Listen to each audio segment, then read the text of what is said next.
Nagbukas ang pelikula sa isang bilangguan, kung saan ang isang pulis na nagngangalang Green ay hinahanda ang kanyang sarili na ihatid ang pera sa isa sa mga bilanggo na si Bolem.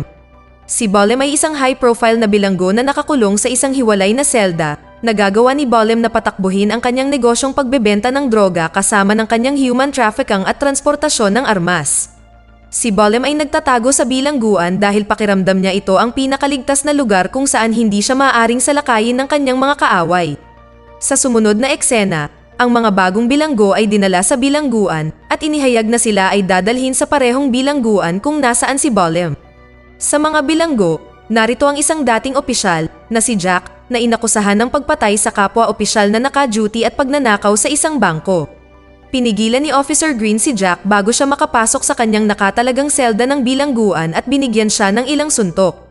Pinagalitan din niya siya sa pagpatay sa isang opisyal at binanggit na hindi siya mabubuhay ng matagal sa bilangguan. Ang eksena ay bumalik sa isang linggo sa nakaraan nang ninakawan ni Jack at ng kanyang mga kasamahang opisyal ang isang bangko. Lumalabas na ito ay isang plano upang makakuha ng sapat na ebidensya laban kay Bolem at sa mga tiwaling opisyal ng gobyerno na nagpapatakbo ng negosyong kriminal sa kulungan. Matapos matagumpay na makuha ang ebidensya mula sa mga locker ng bangko, sinubukan ni Jack at ng kanyang mga kasamahan na tumakas ngunit nahuli ng ibang mga opisyal. Sa kabila ng crossfire, napatay ang mga kasamahan ni Jack, habang si Jack lang ang nakatakas at tumakbo sa loob ng isang gusali, kasama ang ilang mga opisyal na hinahabol siya. Nang papaalis na si Jack sa gusali pagkatapos makipaglaban sa ilang opisyal, nakaharap niya ang isa pang opisyal mula sa likuran na nagbanta na papatayin siya. Sa sandaling iyon, ipinakita ni Jack ang kanyang mukha sa opisyal at tumalon mula sa gusali kasama niya. Sinadya niya itong gawin nang makilala niya ang pulis na sangkot sa pagpatay sa kanyang asawa. Ang opisyal ay bumagsak muna at agad na namatay, habang si Jack ay mahimalang nakaligtas sa pagkahulog. Sa kalaunan, iniwan ni Jack ang bag ng ebidensya sa loob ng apartment ng isang reporter na nagngangalang Trisha. Ibinigay niya sa kanya ang lahat ng ebidensya tungkol sa katiwalian at pagkakasangkot ng mga opisyal ng gobyerno kay Bolem at hiniling din sa kanya na iulat ang kaso sa opisina ng abogado ng distrito. Kasunod nito, ang eksena ay bumalik sa kasalukuyan at si Jack ay dinala sa isang bilangguan kasama ang isang preso na nagngangalang Silva. Nang maglaon, habang nanananghalian, nilapitan ng pinsan ni Bolem na si Simeon si Jack at pinagbantaan siyang ibigay sa kanila ang security money. Tinanggihan ni Jack ang nangongotong. At nang subukang salakayin siya ni Simeon at ng kanyang mga tauhan, inatake muna niya sila, na naging sanhi upang mahuli si Simeon ng mga gwardya ng bilangguan at itinapon siya sa loob ng solitary cell. Sa sumunod na eksena, dinala si Jack sa isang lihim na bilangguan kung saan nagagawa niyang makipag-usap kay Bolem sa pamamagitan ng mga security camera. Binabalaan ni Bolem si Jack na huwag makialam sa kanyang negosyo at binanggit din niya na kung ipagpapatuloy niya ito, siya ay papatayin ng malagim tulad ng kanyang asawa. Gayunpaman, hindi nabigla si Jack sa mga banta. Kinagabihan, 3 sa mga tauhan ni Bolem ang pumasok sa selda ni Jack at inatake siya. Nakapagtataka, nagawa ni Jack na pabagsakin sila nang hindi man lang iniistorbo ang kanyang inaantok na kasama sa selda, na si Silva. Sa kabilang banda, iniimbestigahan ni Trisha ang mga ebidensyang nakuha niya noon. Pagkatapos ng ilang paghahanap, matagumpay niyang nahanap ang tunay na pagkakakilanlan ni Jack. Kinabukasan, pagkatapos mangolekta ng sapat na patunay, lumapit si Trisha sa opisina ng abogado ng distrito. Sinusubukan niya ang kanyang makakaya na makita siya sa bilangguan, ngunit sa kasamaang palad, ipinaalam sa kanya ng receptionist na abala ang abogado sa ngayon. Pagkatapos ay hiniling niyang ibigay ang ebidensya kay Mark, ang assistant ng district attorney. Gayunpaman, walang tiwala sa kanya si Trisha at umalis sa opisina nang hindi binibigay kay Mark ang ebidensya. Sa sumunod na eksena, makikita natin si Trisha na hinihintay na umalis ang abogado sa kanyang opisina para makilala niya ito ng personal. Paglabas pa lang niya, nilapitan siya ni Trisha at sinabi sa kanya ang lahat tungkol sa ebidensyang mayroon siya laban sa mga tiwaling opisyal ng gobyerno at mga pulis. Ang abogado, na si Johnson, ay nagbigay sa kanya ng kanyang business card at hiniling sa kanya na makipag-ugnayan sa kanya kung kailangan niya ng anumang tulong. Kasunod nito, binisita ni Trisha si Jack at ipinaalam sa kanya na ginagawa niya ang impormasyong ibinigay nito sa kanya. Nang marinig ito, iminungkahi ni Jack na gamitin niya ang impormasyon ng WAIS at lumabas sa visiting room. Nang maglaon, binisita si Jack ng isang middle-aged na lalaking bilanggo na nagngangalang William. Nungkahi niya kay Jack na manatiling maingat sa mga tauhan ni Bolem dahil sinalakay niya si Simeon noon. Bilang tugon, ipinahayag ni Jack na hindi siya natatakot kay Bolem o Semyon at tinanong din si William kung nasaan ang selda ni Bolem. Gayunpaman, ipinaalam sa kanya ni William na ang lokasyon ng detention cell ni Bolem ay kumpidensyal na kahit karamihan sa mga bantay ng bilangguan ay hindi alam ang tungkol dito.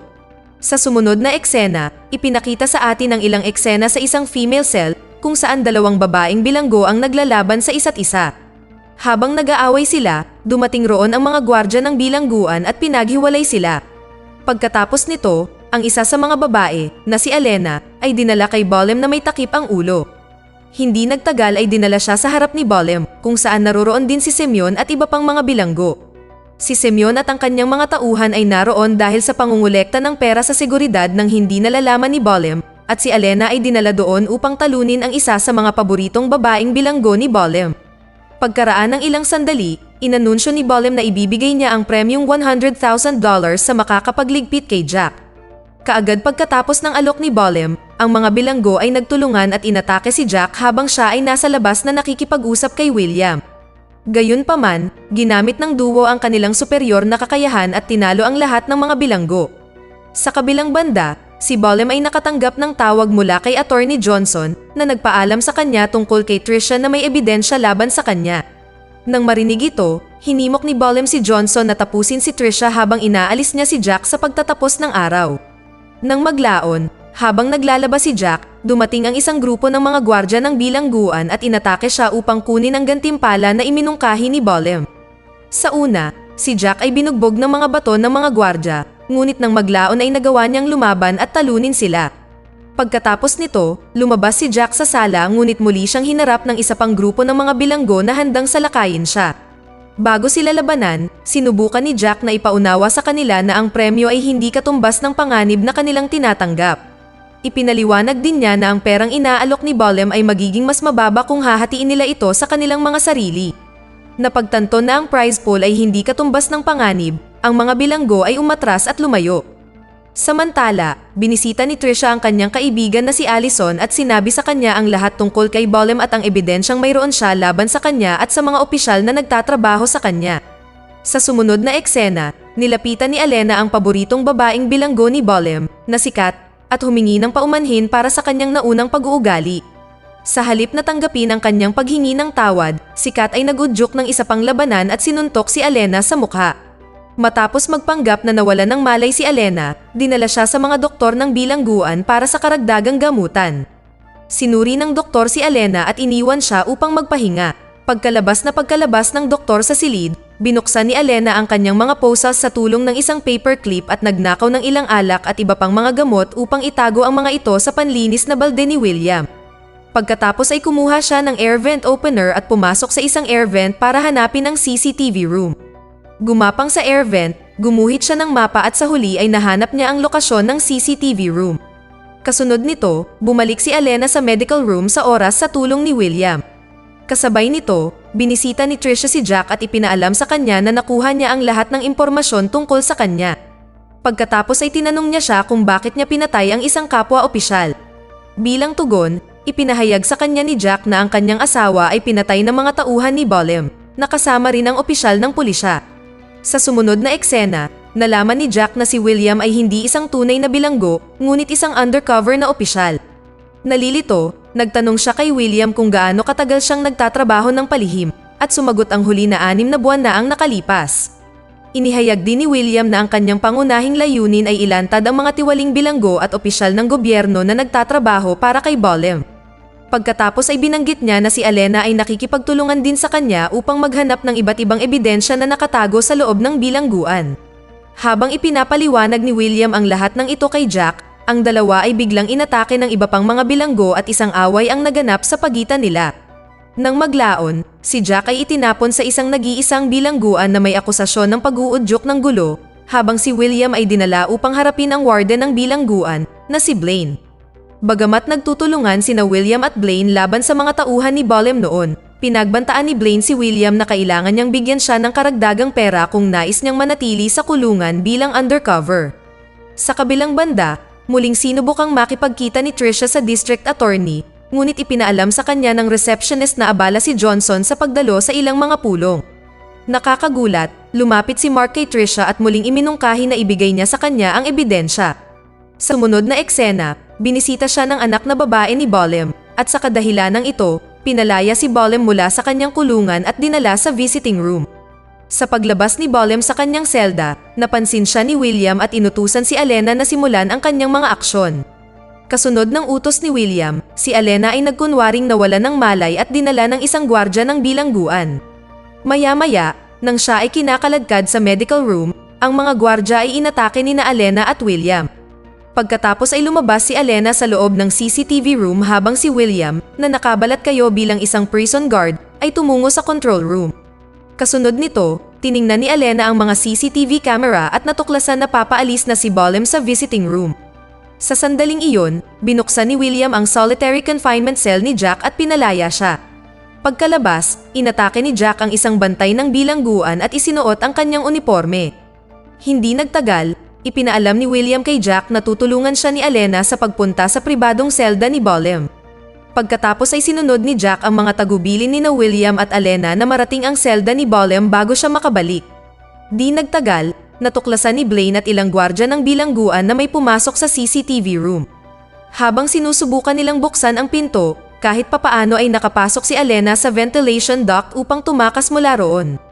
Nang mapagtanto ni William na wala nang natitirang oras hanggang sa bumalik si Bolem sa kanyang pribadong selda, binuksan niya ang lahat ng mga pintuan ng selda ng bilangguan na nagdulot ng kaguluhan sa buong bilangguan. Hindi nagtagal ay lumabas ang mga bilanggo sa kanilang mga selda at sinimulang salakayin ang mga gwardya ng bilangguan na dating nagpapahirap sa kanila at kumikilos ng hindi naaangkop. Nasaksihan ang kaguluhan, sinubukang tumakas ng natataranta na si Officer Green, ngunit napigilan siya ni Jack na nagtulak sa kanya sa isang grupo ng mga bilanggo. Kasabay nito, abala rin sina William at Alena sa pakikipaglaban sa ilang bilanggo na umaatake sa kanila. Nang subukang lapitan ni Jack si Bolem, nakita siya ni Simeon at nagsimulang maglaban ang dalawa. Sa kabila ng paggamit ni Simeon ng kutsilyo para saksakin si Jack sa tiyan, nagawa niyang talunin si Simeon at pumasok sa silid ni Bolem. Samantala, inihayag na si Allison ay nakikipagtulungan sa abogado ng distrito na si Johnson at nakipagsabuatan laban kay Trisha na may planong alisin siya. Ngunit bago mabaril ni Allison si Trisha, naligtas siya ni Mark na isa palang FBI agent. Dito ay nabunyag na si Mark ay nagpapanggap bilang katulong ng isang prosecutor upang ilantad ang masamang gawain ng district attorney na si Johnson at ng iba pang opisyal ng gobyerno. Bumalik ang eksena sa bilangguan, kung saan nagawang patumbahin ni William si Warden Blaine at iba pang mga gwardya ng bilangguan. Sa wakas, nahanap ni Jack si Bolem at nagsimulang makipaglaban sa kanya ng one-on-one. Di nagtagal ay nakalamang si Bolem sa laban at pinabagsak si Jack. Nang si Jack ay walang magawa at bumagsak sa sahig, naalala niya kung paano pinatay ang kanyang asawa ni Bolem at ng kanyang mga tauhan. Nagbigay inspirasyon ito sa kanya na bumangon, na nagpapahintulot sa kanya na tuluyang patayin si Bolem at maghiganti para sa pagpatay sa kanyang asawa. Hindi nagtagal ay dumating ang SWAT team sa kulungan at nakontrol ang magulong sitwasyon. Nang huminahon na, ipinakilala ni William sina Jack at Alena sa isa't isa. Nang maglaon, ipinaalam sa kanila ni William na nais ng kanyang amo na ipahayag ang kanyang pasasalamat sa kanilang tulong sa pagpuksa sa grupo ng mga kriminal ni Bolem mula sa loob at labas ng bilangguan. Bilang kapalit, pinasalamatan din ni Jack ang duo sa pagtulong sa kanya na makamit ang kanyang paghihiganti. Nang maglaon, inaresto ng FBI ang lahat ng opisyal ng gobyerno at mga opisyal ng pulisya na napag-alamang nakikipagtulungan kay Bolem. Ang pelikula ay nagtatapos habang si Jack ay kinuha sa kustodiya ni William na may pangako na palayain siya sa lalong madaling panahon.